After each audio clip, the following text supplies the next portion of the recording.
Assalamualaikum warahmatullahi wabarakatuh. Sampurasun, Mugia Rahayu Sagung Dumadi. Salam damai seluruh alam. Teman-teman, berbicara mengenai sejarah, maka tidak lepas dari sumber sejarah. Sumber sejarah merupakan rujukan bagi generasi selanjutnya untuk menyambung, merangkai, dan melengkapi sejarah menjadi cerita lengkap untuk disampaikan kepada generasi selanjutnya.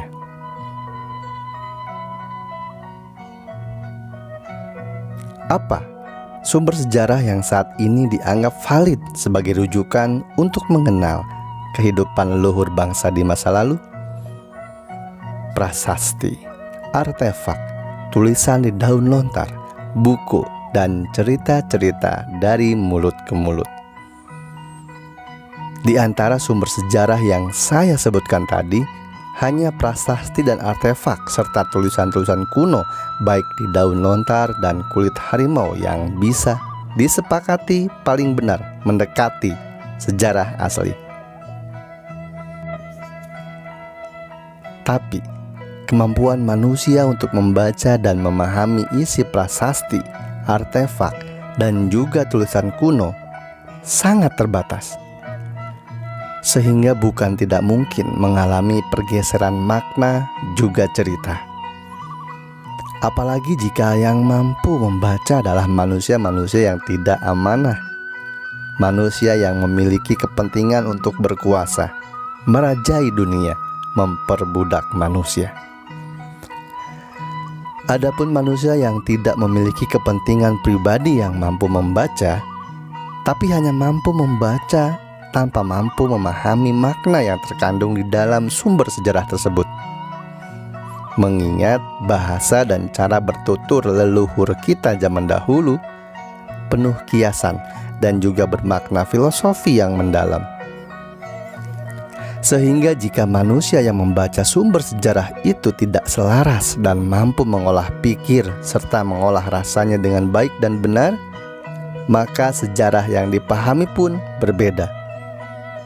Allahu a'lam bishawab. Di konten ini, saya akan mengungkap sejarah sebenarnya yang saya ketahui mengenai Eyang Prabu Siliwangi, Sri Baduga Maharaja Jayadewata, Raden Pamanah Rasa, yang saya ketahui.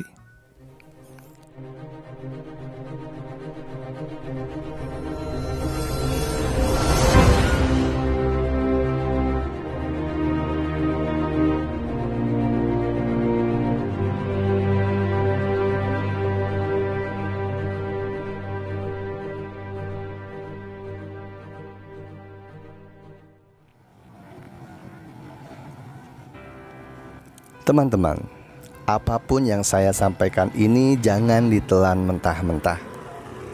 Jika dijadikan bahan referensi berpikir saja, tidak apa-apa. Tapi olah rasa dan olah pikir kembali sebelum dijadikan pemahaman.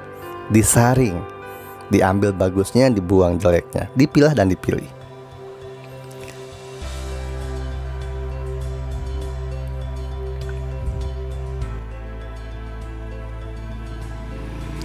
Teman-teman, pernahkah berpikir kenapa sejarah tentang leluhur bangsa Indonesia kebanyakan berkisah seseorang anak yang melawan orang tua, anak durhaka, anak menikahi ibunya, manusia mencuri selendang bidadari, dan lain sebagainya?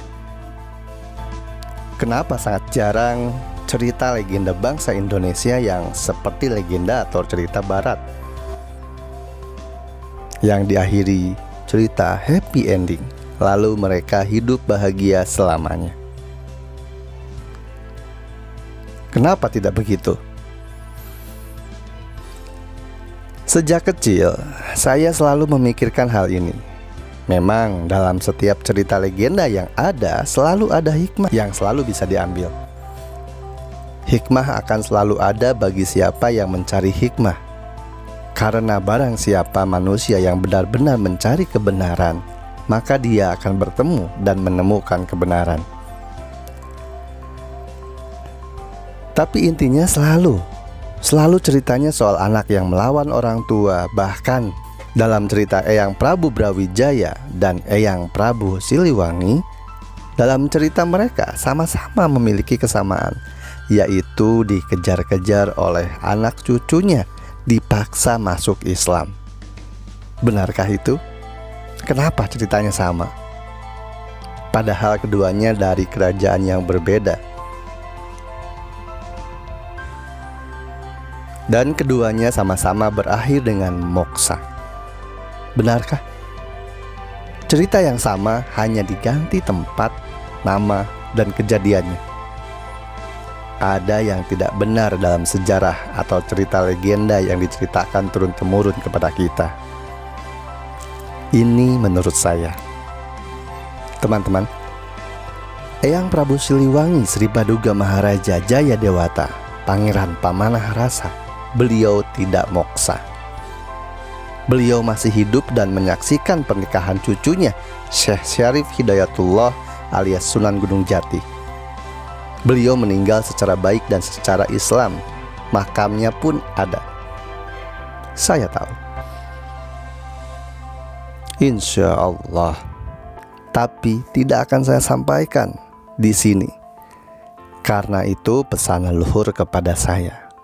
Jika makam-makam para leluhur diketahui keberadaan sebenarnya, maka dikhawatirkan generasi saat ini menyalahgunakan fungsinya, perannya, dan filosofisnya. Maka lebih baik dirahasiakan saja.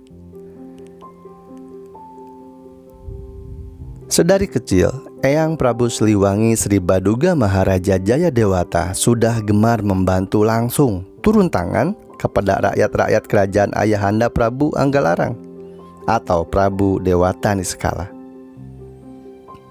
Eyang Prabu Siliwangi sering membuka terlebih dahulu baju kepangeranannya dan menyamar jadi anak kecil rakyat jelata biasa untuk sekedar membantu mengangkat kayu bakar, tumpukan padi, atau wadah-wadah air yang dipikul rakyatnya dari sungai. Beliau banyak membantu rakyatnya dalam segala cara, sehingga beliau dapat memenangkan hati rakyat pada saat itu. Karena beliau, Eyang Prabu, menyentuh hati rakyat-rakyat dengan sifatnya yang ulas asih. Dari sanalah beliau mendapat julukan Pamanah Rasa. Sang pemanah rasa hati sanubari, sang cipta rasa, seseorang yang berbudi luhur yang mampu menerapkan ajaran leluhurnya dan sang penciptanya terdahulu yang welas asih. Pedoman ajaran beliau selalu ditanamkan kepada anak cucu dan keturunannya yang tertuang dalam falsafah hidup. Silih asah, silih asih, silih asuh, silih wangi.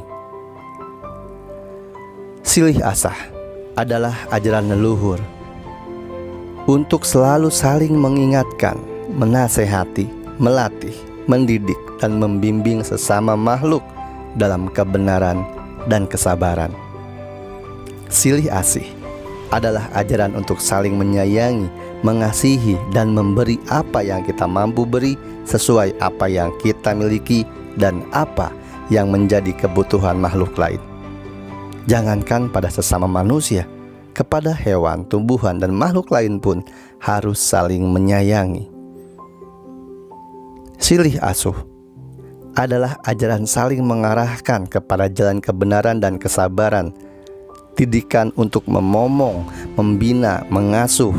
Yang diasuh bukan hanya fisik, tapi mengasuh pikiran, hati, dan rasa dari nafsu-nafsu duniawi yang jika dituruti semua akan merugikan. Silih wangi ini adalah ajaran saling menutupi aib, meredam pertengkaran dan kabar buruk yang beredar, saling memaafkan dan mengubur kesalahan-kesalahan yang pernah dilakukan di masa lalu, dan menutupinya dengan saling puji, saling meninggikan, saling mewangikan. Keempat falsafah Eyang Prabu Siliwangi Sri Baduga Maharaja Jayadewata ini mengarahkan dan mendidik kita untuk memanusiakan manusia, menghormati, mencintai alam,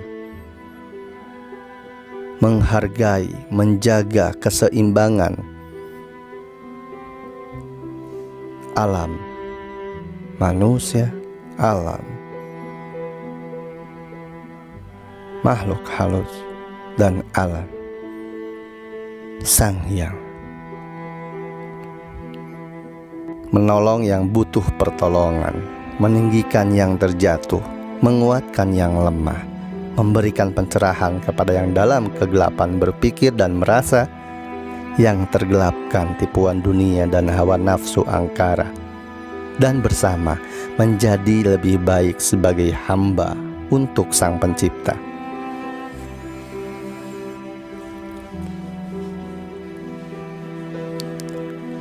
Istri-istri yang Prabu Siliwangi Sri Baduga Maharaja Jayadewata yang umum dikenal adalah Nyi Ambedkasi, Nyi Mas Centring Manik Mayang Sunda, dan Nyi Mas Subang Larang.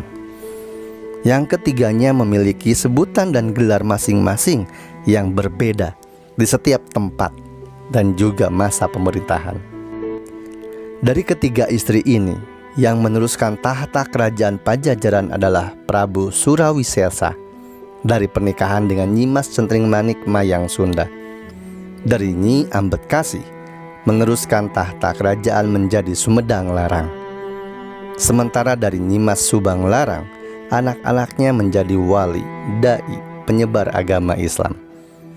Seperti contohnya Raden Kian Santang, yang kemudian hari dikenal menjadi Sunan Rahmat Godok Suci Garut.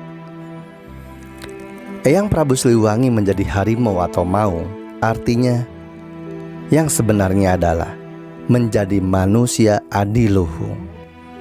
Maung menjadi manusia adiluhung, manusia yang berbudi pekerti luhur. Insya Allah konten ini akan bersambung jika sudah diizinkan. Semoga ini bermanfaat. Salah kurangnya saya mohon maaf. Rahmat berkah melimpah untuk kita semua. Jaga hati, jaga pikir, jaga rasa, dan jangan takut. Wassalamualaikum warahmatullahi wabarakatuh. Salam damai seluruh alam.